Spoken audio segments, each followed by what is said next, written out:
Hey, how's it going? It's been a little while. Thanks for stopping by.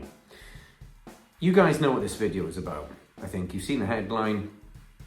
You know what I'm going to talk about. This particularly weird cymbal. But before we get to this particularly weird cymbal and I play it for you, I'm going to talk about it. Yeah, I'm going to talk about it. You know I'm going to talk about it. Okay, so, you know. I'm going to talk about it. It's my video.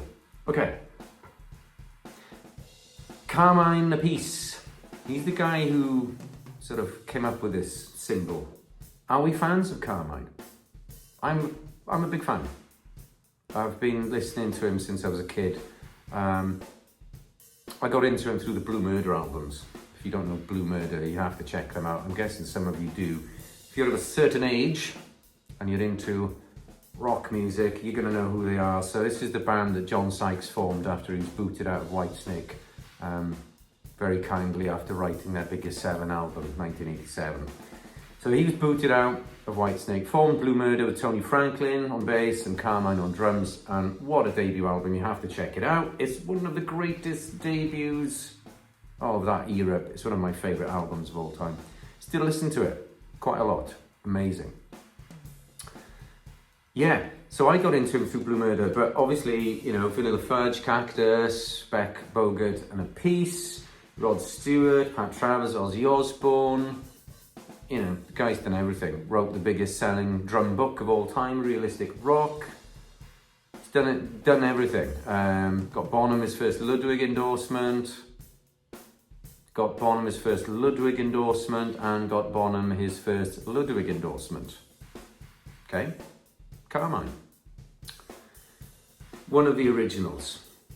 Okay, so this cymbal I'm going to demo in a bit is something he came up with. Now, speaking of drum companies, Carmine is quite famous for being, he's used so many, he's had so many endorsements, it's crazy. I can't keep up with it. If you know everybody he's been with, please put a list in the comments. I'd love to know. So off the top of my head, I know he's used Ludwig, Premier, Slingerland, Ddrum. Oh, yeah, I can't think of anybody else in the 80s. I know he was with Premier in Blue Murder, or he was in the Valley of the Kings video. I'm pretty sure that's a white Premier kit he's got. Unusual choice, I think. But and Ludwig in his 60s, 70s, and later on Slingerland, Ddrum. Yeah, let me know. He must have been with other companies. Let me know. Cymbal-wise, I know he's been Paiste, Zildjian, Sabian, had some Sabian signature cymbals out. Istanbul.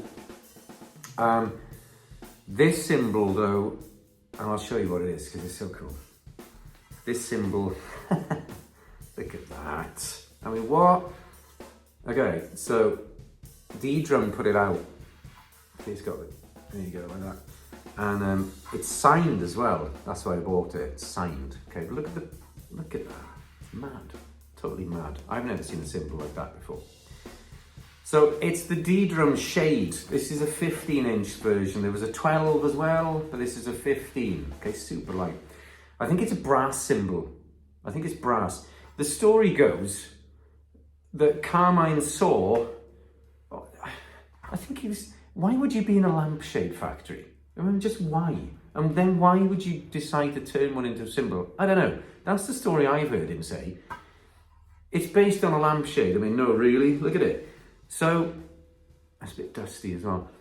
Yeah, it gets Sabian to produce this lampshade cymbal, which is kind of like a China cymbal, but a little bit different. It's trashy, different to a China, but it's that ballpark sound-wise, okay? Super light as well. Look at that. Woo! Got Sabian to manufacture some of these, and they couldn't distribute them or put them out under the Sabian name for whatever legality that was involved. So he got Ddrum to put them out. And I don't think they sold an awful lot of these for whatever reason. Maybe a little bit too different for some people, I don't know. But yeah, so it came out in the early 90s from Ddrum, I believe. He uses one in a setup. He still uses it. I've seen it. I think it's quite cool. it sounds to me like a kind of a china. It's trashy sounding. It was meant to be like splashy china, but it's not splashy. It's china-like sounding. It's an EFX cymbal. What are your favorite EFX/FX cymbals? Chinas, china trashes, trash smashes, ozone crashes. You know, there's so much. When I was growing up, you had chinas and splashes. Oh, and then Zildjian brought out those funny little EFX bell cymbals. That was pretty much it. Swish. Now, there's like 5 million choices, okay? But this is very unusual. Nobody ever made a cymbal like this except for Ddrum /Sabian. Okay, I'm going to play it for you in a bit. Let me know what you think. I don't gig this and I don't play it. It should be up on the wall in the studio because, you know, it's got Carmine's autographed it. So I'm going to put this up on the wall afterwards, I think, and leave it there. Yeah, as a sort of footnote, it's one of the cymbal world's oddities. I kind of like it. Let me know what you think. Thanks for watching.